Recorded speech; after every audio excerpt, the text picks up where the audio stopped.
अथ पञ्चविंशः सर्गः ताटकावृत्तान्तः। अथ तस्य प्रमेयस्य मुनेर्वचनमुत्तमं श्रुत्वा पुरुषशार्दूलः प्रत्युवाचाशुभां गिरिम् अल्पवीर्य यदा यक्षाः श्रूयन्ते मुनिपुङ्गव कथं नागसहस्रस्य धारयत्यबलाबलं तस्य तद्वचनं श्रुत्वा राघवस्य महात्मनः हर्षयन् श्लक्ष्णया वाचा स लक्ष्मणमरिन्दमं विश्वामित्रोऽब्रवीद्वाक्यं शृणु येनाबलोत्कटा वरदानकृतं वीर्यं धारयत्यबलाबलं पूर्वमासीन्महायक्षः सुकेतुर्नाम वीर्यवान् अनपत्यशुभाचारः स च तेपे महत्तपः पितामहस्तु सुप्रीतस्तस्य यक्षपतेस्तदा कन्यारत्नं ददौ रामा ताटकां नामतः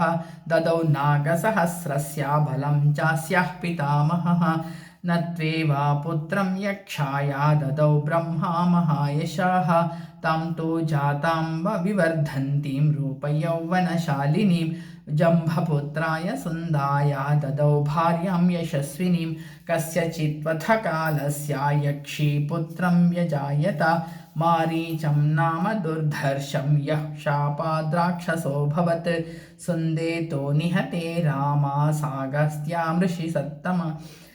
सत्तमं ताटका सह पुत्रेण प्रदर्शयितुमिच्छति भक्षार्थं जातसंरम्भा गर्जन्ती साभ्यधावत आपतन्तीं तु तां दृष्ट्वा अगस्त्यो भगवान् ऋषिः राक्षसत्वं भजस्वेति मारीचं याजहारसः अगस्त्यः परमक्रुद्धः ताटकामपि शप्तवान् पुरुषादी महायक्षी विरूपा विकृतानना इदं रूपं विहायाशो दारुणं रूपमस्तु ते सैषा शापकृतामर्षा ताटका क्रोधमूर्छिता देशमुत्सादयत्येनामगस्त्याचरितं शुभं एनां राघव दुर्वृत्तां यक्षीं परमदारुणां गोब्राह्मणे हितार्थाया जहि दुष्टपराक्रमां न ह्येनां शापसंस्पृष्टां कश्चिदुत्सहते पुमान् निहन्तो त्रिषु लोकेषु त्वामृते रघुनन्दन न हि ते श्रीवधः कृते घृणाकार्या नरोत्तम चातुर्वर्ण्यहितार्थाया कर्तव्यं राजसूनुना नृशंसं वा प्रजारक्षणकारणात् पातकं वा सदोषं वा कर्तव्यं रक्षता सता राज्यभारनियुक्तानामेष धर्मः सनातनः अधर्म्यां जहि काकुत्स्था धर्मो ह्यस्य न विद्यते श्रूयते हि पुरा शक्रो विरोचनसुतां नृप पृथिवीं हन्तुमिच्छन्तीं मन्थरामभ्यसूदयत् विष्णुना च पुरा रामा भृगुपत्नी पतिव्रता अनिन्द्रलोकमिच्छन्ति काव्यमाता निषूदिता एतैरन्यैश्च बहुभिः राजपुत्रैर्महात्मभिः अधर्मनिरता नार्यो हता पुरुषा सत्तमैः तस्मादेनं घृणां त्यक्त्वा जहीमच्छासनान् नृप। तत्सदिति श्रीमद् रामायणे वाल्मीकि आदिकाव्ये चतुर्विंशतिसहस्रिकायां संहितायां बालकाण्डे ताटकावृत्तान्तो नाम पञ्चविंशः सर्गः। अथ षड्विंशः सर्गः ताटकावधः। मुनेर्वचनमक्लीबं श्रुत्वा नरवरात्मजः राघवः प्राञ्जलिर्भूत्वा प्रत्युवाच दृढव्रतः पितुर्वचननिर्देशात् पितुर्वचनगौरवात् वचनं कौशिकस्येति कर्तव्यामिव शङ्कया अनुशिष्टोऽस्म्ययोध्यायां गुरुमध्ये महात्मना पित्रा दशरथेनाहं नावज्ञेयं हि तद्वचः सोऽहं पितुर्वचः श्रुत्वा शासनात् ब्रह्मवादिनः करिष्यामि न सन्देहस्ताटकावधमुत्तमं गोब्राह्मणहितार्थाय देशस्यास्य सुखाय च तव चैव प्रमेयस्य वचनं कर्तुमुद्यतः एवमुक्त्वा धनुर्मध्ये बुद्ध्वा मुष्टिमरिन्दमः ज्याघोषामकरोत्तीव्रं दिशश्शब्देन नादयन् तेन शब्देन वित्रस्तास्ताटकावनवासिनः ताटका च सुसंक्रुद्धा तेन शब्देन मोहिता तं शब्दमभिनिद्याय राक्षसी क्रोधमूर्छिता श्रुत्वा चाभ्याद्रवद्वेगाद्यत्तः शब्दो विनिसृतः तां दृष्ट्वा राघवं क्रुद्धा विकृतां विकृताननां प्रमाणेनातिवृद्धां च लक्ष्मणं सोऽभ्यभाषत पश्य लक्ष्मणयक्षिण्या भैरवं दारुणं वपुः भिद्येरन्दर्शयनादस्या भीम भीरूणां हृदयानि च एनां पश्यादुराधर्षां मायाबलसमन्वितां विनिवृत्तां करोम्यद्य हृतकर्णाग्रनासिकां न ह्येनामुत्सहे हन्तुं स्त्रीस्वभावेन रक्षितां वीर्यं चास्या गतिं चापि हनिष्यामीति मे मतिः एवं ब्रुवाणे रामे तु ताटका क्रोधमूर्छिता उद्यम्य बाहुगर्जन्ति राममेवाभ्यधावत विश्वामित्रस्तु ब्रह्मर्षिर्महाङ्कारे विश्वामित्रस्तु ब्रह्मर्षिर्हुङ्कारेणाभिभृत्स्यतां स्वस्ति राघव योरस्तु जयं चैवाभ्यभाषत उद्धुन्वा नारजो घोरं ताटका राघवाबुभौ रजो मोहेन महता मुहूर्तं सा व्यमोहयत् ततो मायां समास्थाय शिलावर्षेण राघवौ अवाकिरत् सुमहता ततश्चुक्रोध राघवः शिलावर्षं महत् तस्याः शरवर्षेण राघवः प्रतिवार्योपधावन्त्याः करोचिच्छेदपत्रिभिः ततश्चिन्ना भुजां श्रान्तामभ्याश्चे गर्जतीं सौमित्रीरकरोत्क्रोधाद्धृता कर्णाग्रनासिकां कामरूपधरा सद्यः कृत्वा रूपाण्यनेकशः अन्तर्धानं गता यक्षी मोहयन्ती स्वमायया अश्मवर्षं विमुञ्चन्ति भैरवं विचचारः ततस्तावश्मवर्षेण कीर्यमाणौ समन्ततः दृष्ट्वा गाधिसुतः श्रीमानिदं वचनमब्रवीत् अलं ते घृणया रामा पापैषा दुष्टचारिणी यज्ञविघ्नकरी यक्षी पुरा वर्धेत मायया वध्यतां तावदेवैषा पुरा सन्ध्या प्रवर्तते रक्षांसि सन्ध्याकालेषु दुर्धर्षाणि भवन्ति इत्युक्तस्तु तदा यक्षी मृष्टाभिवर्षतीं दर्शयन् शब्दवेधित्वं ताम्रुरोधा सायकैः सारुद्धा शरजालेन मायाबलसमन्विता अभिदुद्रावकाकोस्तं लक्ष्मणं च विनेदुषि तामापन्तिं वेगेन विक्रान्तामशनीमिव शरेणोरसि व्याधा सा पपातममारं च तां हतां भीमसङ्काशं दृष्ट्वा सुरपतिस्तदा साधु साध्विकी काकुत्स्थं सुराश्च समपूजयन् उवाच परमप्रीतः सहस्राक्षः पुरन्दरः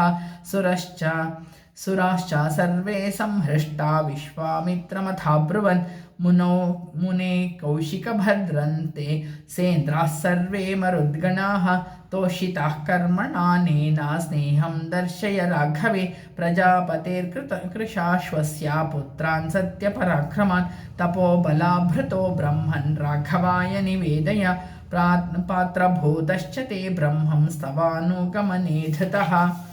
कर्तव्यं च महत्कर्म सुराणां राजसूनुना एवमुक्त्वा सुराः सर्वे जग्मो हृष्टा यथागतं विश्वामित्रं पूजयन्तं सतः सन्ध्या प्रवर्तते ततो मुनिवरः प्रीतस्ताटकावधतोषितः मूर्ध्नि राममुपाघ्राय इदं वचनमब्रवीत् इहाद्य रजनीं रामावसेमा शुभदर्शन श्वः प्रभाते गमिष्यामस्तदाश्रमपदं मम विश्वामित्रवचः श्रुत्वा हृष्टो दशरथात्मजः उवास रजनीं तत्र तटकाय वने सुखं मुक्तशापं वनं तच्छा तस्मिन्नेव तदाहनि रमणीयं विबभ्राजा यथा चैत्रारथं वनं निहत्यतां यक्षसुतां स रामः प्रशस्यमानः सुरसिद्धसङ्घैः उवास तस्मिन् मुनिना सहैव प्रभातवेलां प्रतिबोध्यमानः निहत्यतां यक्षसुतां स रामः प्रशस्यमानः सुरसिद्धसङ्घैः उवास तस्मिन् मुनिना सहैव प्रभातवेलां प्रतिबोध्यमानः। ॐ तत्सदिति श्रीमद्रामायणे वाल्मीकया आदिकाव्ये चतुर्विंशतिसहस्रिकायां संहितायां बालकाण्डे ताटकावधा नाम षड्विंशः सर्गः। सप्तविंशः सर्गः अस्तग्रामप्रदानम्। अथ ताम्रजनीमुष्या विश्वामित्रो महायशाः प्रहस्य राघवं वाक्यम् उवाच मधुराक्षरं परितुष्टोऽस्मि भद्रन्ते राजपुत्रमहायशः प्रीत्या परमाया युक्तो ददाम्यास्त्राणि सर्वशः देवासुरगणान् वापि सगन्धर्वोरगानपि यैरमित्रान् प्रसह्याजो वशीकृत्य जयिष्यसि तानि दिव्यानि भद्रन्ते ददाम्यास्त्राणि सर्वशः दण्डचक्रं महद्दिव्यं तव दास्यामि राघव धर्मचक्रं ततो वीरा कालचक्रं तथैव च विष्णुचक्रं तथात्युग्रं महेन्द्रमस्त्रं तथैव च वज्रमस्त्रं नरश्रेष्ठं शैवं शूलवरं तथा अस्त्रं ब्रह्माशिरश्चैव ऐशिकामपि राघव ददामि ते महाबाहो ब्राह्ममस्त्रं मनुत्तमं गदे द्वे चैव काकुत्स्था मोदकी शिखरी उभे प्रदीप्ते नरशार्दूला प्रयच्छामि नृपात्मज धर्मपाशमहं रामा कालपाशं तथैव च पाशं वारुणमस्त्रं च ददाम्याहमनुत्तमम् अनीशी द्वे प्रयच्छामि शुष्कार्ध्रे रघुनन्दन ददामि चास्त्रं पैनाकं वस्त्रं नारायणं तथा आग्नेयमस्त्रं दयितं शिखरं नामतः वायव्यं प्रथमं नाम ददामि च तवानघ अस्त्रं हयशिरो नाम क्रौञ्चमस्त्रं तथैव च शक्तिद्वयं च काकुत्स्था ददामि तव राघव कङ्कालं मुसलं घोरं कापालामथ कङ्कणम् वदार्थं रक्षसां यानि ददाम्येतानि सर्वशः वैद्याधरं महास्त्रं चानन्दनं नामतः असिरत्नमहाबाहो ददामि नृवरात्मज गान्धर्वमस्त्रं दयितं मानवं नामतः प्रस्तापना प्रशमने दद्मि सौरं च राघव वर्षणं शोषणं चैव सन्तापानविलापने मदनं चैव दुर्धर्षं कन्दर्पदयितं तथा पैशाचामस्त्रं दयितं मोहनं नामतः प्रतीच्छा नरशार्दूला राजपुत्रमहायशः तामसं नरशार्दूला सौमनं च महाबलं संवर्तं चैव दुर्धर्षं मौसलं च नृपात्मज सत्यमस्त्रं महाबाहो तथा मायाधरं परं सौरं तेजःप्रभं नाम परतेजोपकर्षणं सौम्यास्त्रं शिशिरं नाम त्वाष्ट्रमस्त्रं च दारुणं च भगस्यापि शीतेषु मथवानवम् एतान्न रामा महाबाहो कामरूपान् महाबलान् गृहाणा परमोदारान् क्षिप्रमेवा नृपात्मज स्थितस्थो प्राग्मुखो भूत्वा शुचिर्मुनिवरस्तदा ददौ रामाय सुप्रीतो मन्त्रग्राममनुत्तमं सर्वसङ्ग्रहणं येषां दैवतैरपि दुर्लभं तान्यास्त्राणि तदा विप्रो राघवाय निवेदयत् जपतस्तु मुनेस्तस्या विश्वामित्रस्य धीमतः उपतस्तुर्महार्हाणि सर्वाण्यस्त्राणि राघवम् ऊचुश्च मुदिताः सर्वे रामं प्राञ्जलयस्तदा इमे स्मा परमोदाराः किङ्करास्तव राघव यद्यदश्चसि भद्रन्ते तत्सर्वं करवाम वै ततो रामः प्रसन्नात्मा तैरित्युक्तो महाबलैः प्रतिगृह्य च काकुत्स्थः समालभ्य च पाणिना मनसा मे भविष्यद्भामिति तान्याभ्यचोदयत् ततः प्रीतमना रामो विश्वामित्रं महामुनिम् अभिवाद्य महातेजागमनायोपचक्रमे मानसा मे भविष्यद्यम् इति तान्याभ्यचोदय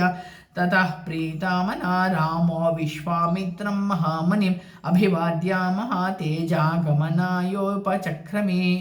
तत्सदिति श्रीमद् रामायणे वाल्मीकि आदिकाव्ये चतुर्विंशतिसहस्रिकायां संहितायां